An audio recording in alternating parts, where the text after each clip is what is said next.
These are the answers to the Earth Science 2007 SOL test. Number 1. Why does a comet's tail point away from the sun? The ion tail, pushed by the solar wind, always points away from the sun no matter which way the comet is moving. So the correct answer is A. The solar wind blows the tail away from the sun. Number 2. Cloudy nights can be warmer than clear nights because clouds trap heat that is generated from tropical winds, produced by the friction of air particles released from Earth's interior or absorbed by Earth during daylight hours. Well, as these diagrams suggest, there is energy coming toward the Earth from the sun, and so that hits the Earth's surface, and then at night, if it's very cloudy, then that warm air from the Earth's surface would be trapped. So the correct answer is that the clouds can trap heat absorbed by the Earth during daylight hours. Number 3. In the gold rush of 1849, prospectors found a yellow mineral that appeared to be gold but was harder and more brittle than gold. So this mineral that came to be called fool's gold is pyrite. Correct answer is D. Number 4. Which provides the best evidence for the theory that faults and volcanoes are the results of tectonic plate interactions? Now on this page you can see a discussion of divergent and convergent boundaries as well as transform boundaries. These are boundaries between plates.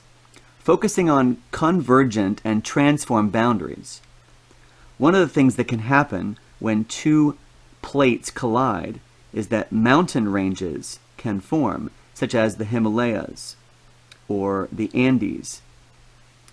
Another thing that can happen when two plates collide is that volcanic islands can form. And one of the well-known transform boundaries where plates slide past each other is the San Andreas Fault System in California. So through a variety of collisions between plates, you can get mountains, volcanoes, and faults. So the correct answer is that faults and volcanoes are often found at tectonic plate boundaries. Number 5. Which of these is likely to occur after moist air is cooled below its dew point? So what is the dew point? What happens if relative humidity reaches 100%? At this point, the air is saturated with water vapor. The temperature at which this happens is the dew point. Condensation happens when the air is saturated with water vapor and we reach temperatures below the dew point. So liquid water droplets can form in the air. The correct answer is A. Water condenses.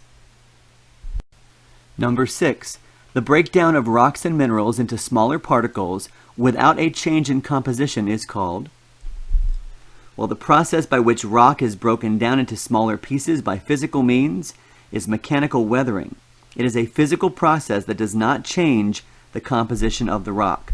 So the correct answer is C. Number 7. Metamorphic rocks with a layer or banded look are called?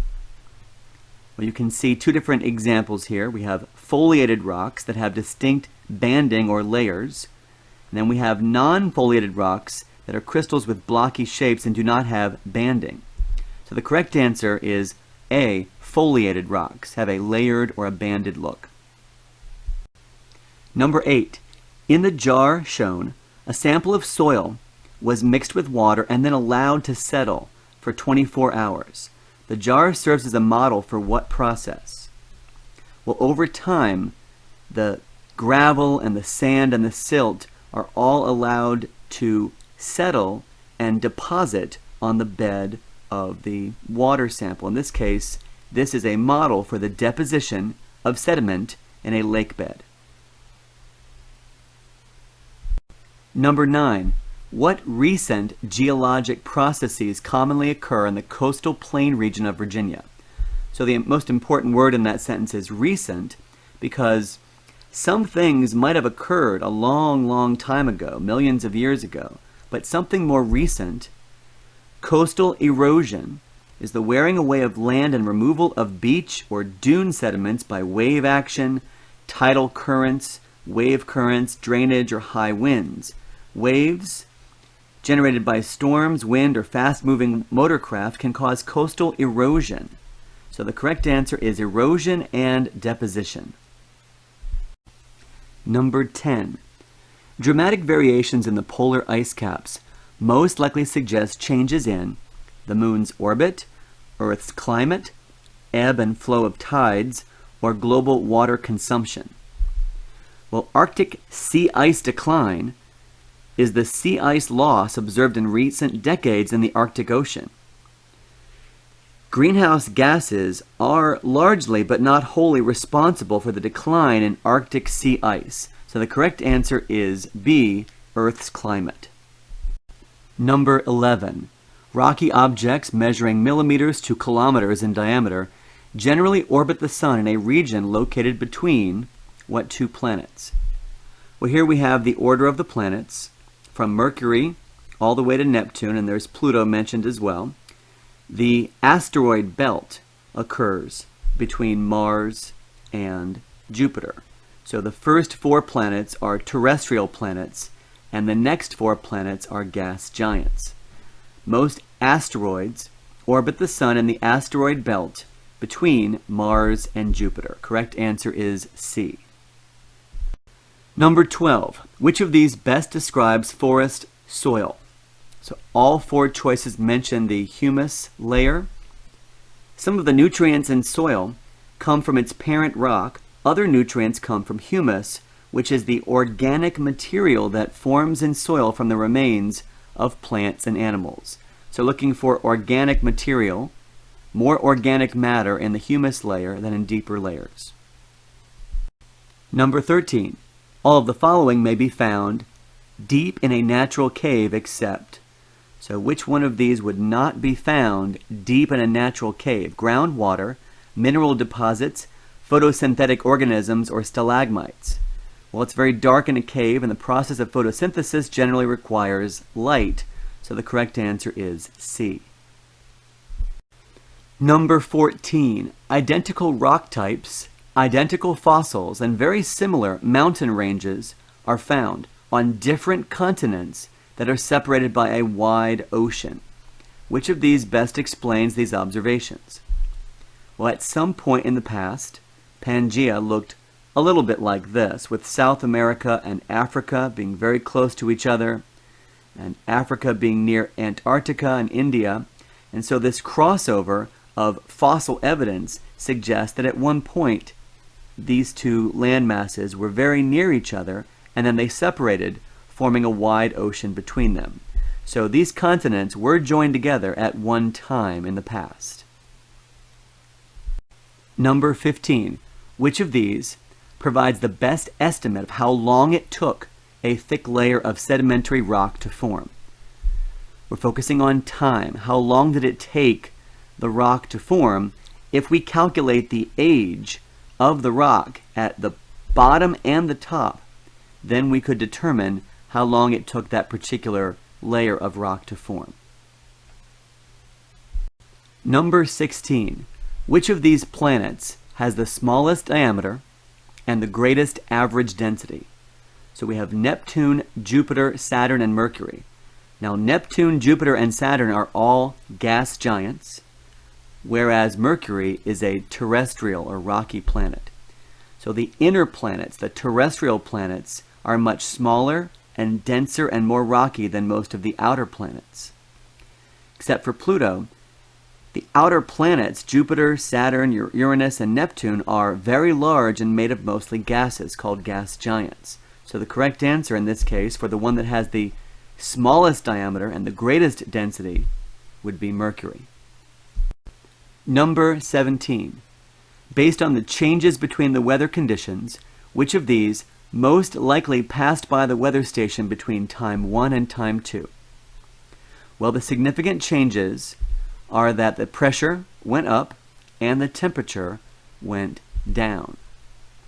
So if it was a thunderstorm, there'd be precipitation, but there was no precipitation in either condition, time 1 or time 2. If it was a low pressure area, the pressure might have gone down, but here the pressure went up. The temperature dropped, so it must be a cold front. In number 18, we have a topographic map. Here's some information about these kinds of maps. Contour lines never cross. All points along a contour line represent one elevation. The spacing of contour lines depends on slope characteristics. Lines that are close together show a steep slope. Lines that are far apart show a gentle slope.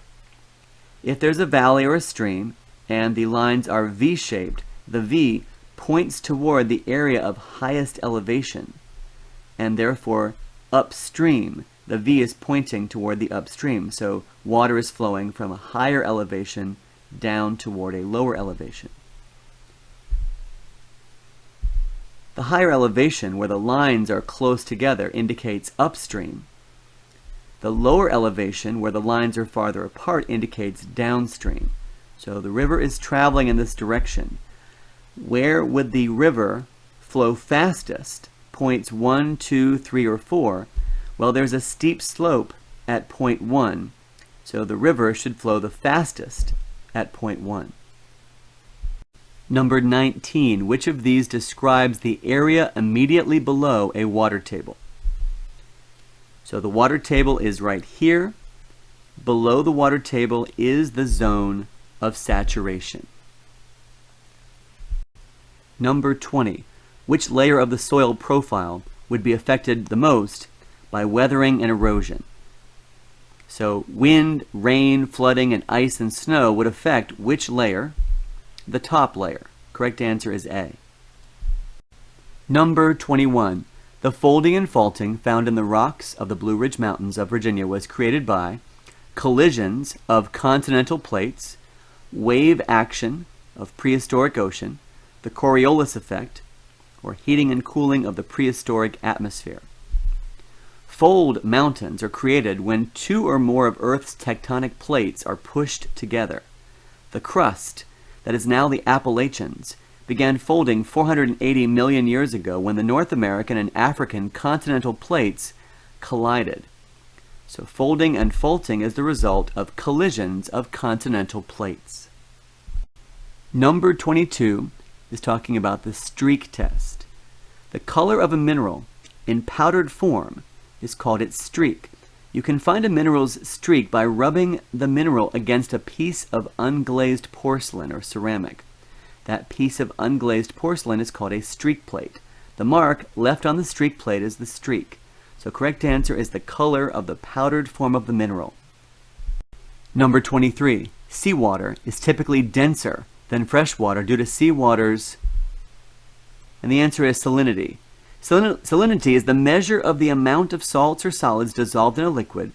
Water with a high salinity is denser than water with a low salinity. So the correct answer is A. Number 24. Which of these best describes the composition of a nebula? A nebula is a large cloud of gas and dust. It's where stars are born. So correct answer is B, clouds of dust and gas. Number 25. Which of the following may preserve ancient remains of plants and animals? So the best example here can be seen in Pompeii. The answer is B, volcanic ash. Number 26. The major disadvantage of using solar panels to generate electricity is that solar panels,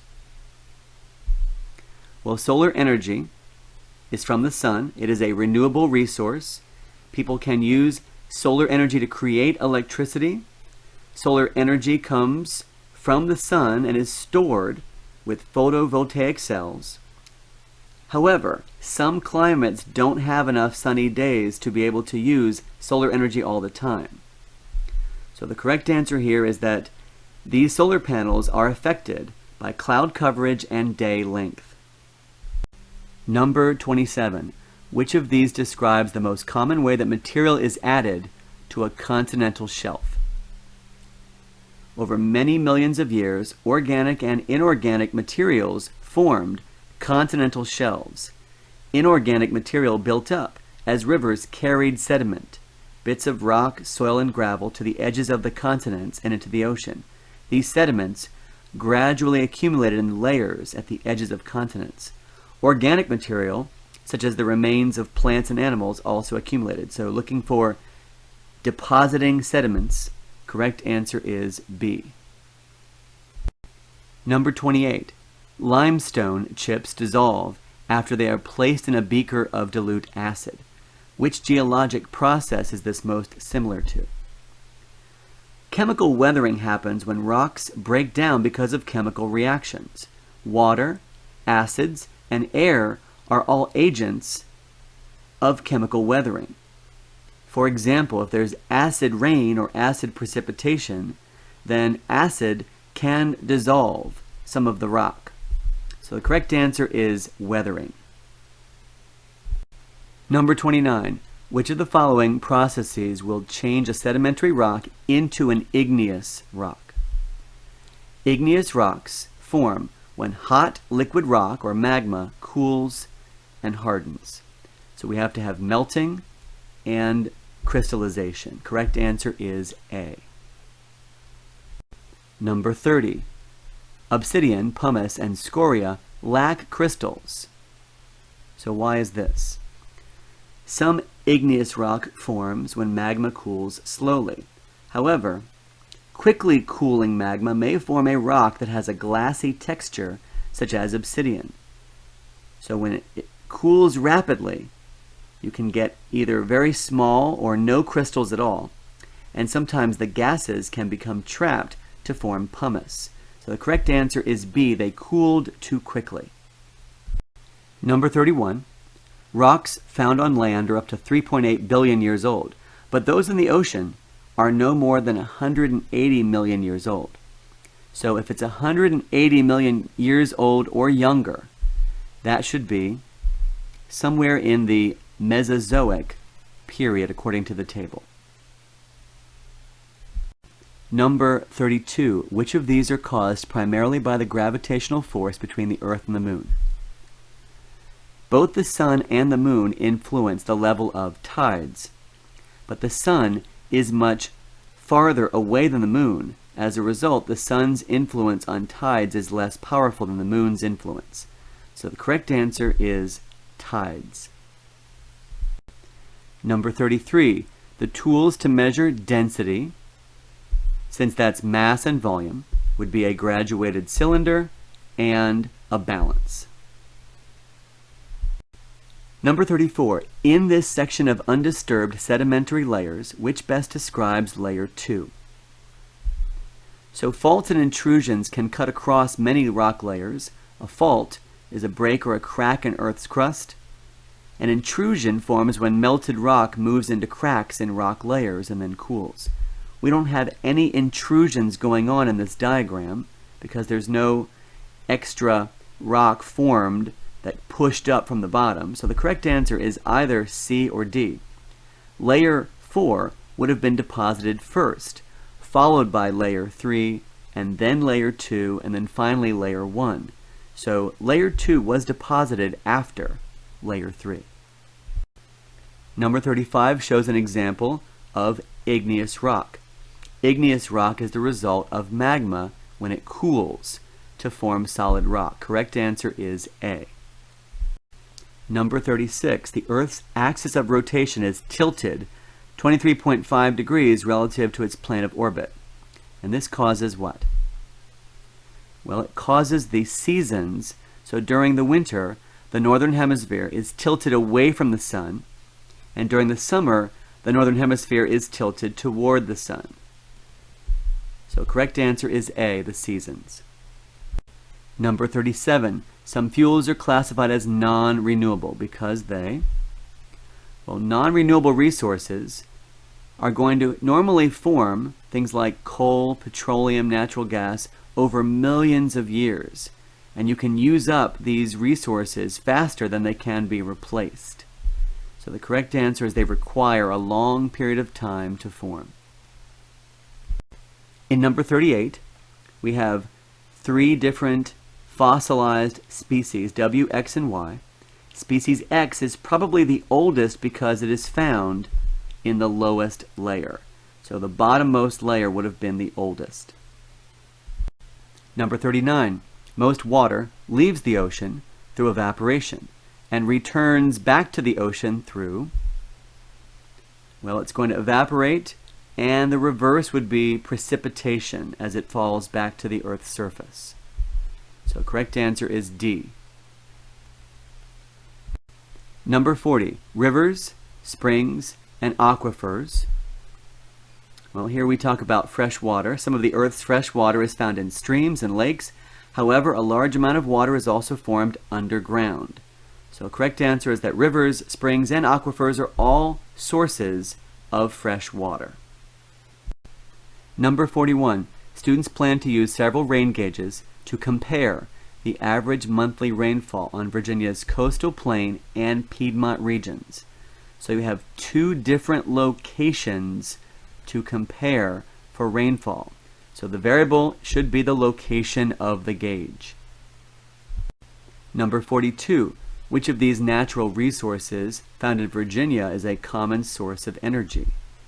Energy resources are natural resources that people use to produce energy, such as heat and electricity. Most of the energy we use comes from fossil fuels, such as petroleum, coal, and natural gas. So correct answer is C. Number 43 shows us a weather map, and there's an L indicating an area of low pressure. So isobars are lines that connect points to equal air pressure, and H is a high pressure, and L is a low pressure. Number 44, which of these planets travels around the sun in less time than it takes Earth to complete one revolution? So it should be a planet that's even closer to the sun than Earth. Answers would be either Mercury or Venus. So the correct answer is C, Mercury. Number 45, which of these measurements allows scientists to compare the brightness of stars? Today, scientists give each star a number to show its brightness or magnitude. Correct answer is A, absolute magnitude. Number 46, we have Earth and 2 other planets. One is closer to the sun than Earth, and one is farther away. So in terms of the orbit, on either side of Earth, in terms of the orbits, would be Venus on the closer side toward the sun, and Mars farther away. So Venus and Mars is the correct answer. Number 47, when granite is subjected to high enough amounts of heat and pressure to change it, but not melt it. So change it but not melt it. If it was melted and then cooled, that would be igneous rock. Metamorphic rock occurs from changes in terms of heat and pressure, but the rocks do not melt in this process. So correct answer is A, metamorphic rock. Number 48, we have 3 wells providing water for a growing city, and if 6 new wells are brought into production as the population increases, more water is going to be removed from the aquifer, and what will happen next? The water table will drop. Correct answer is D. In number 49, we have a mineral sample that's being scratched with a fingernail, with a penny, and with a steel knife. This process of scratching the mineral is a test for hardness. Number 50, a student claims that the full moon occurs about once a month. What process will verify the student's claim? We have to actually observe the pattern of the moon to see if this is true. So correct answer is D, observing. All right, that's the end of the Earth Science 2007 SOL test. I hope that was helpful. Thanks for watching.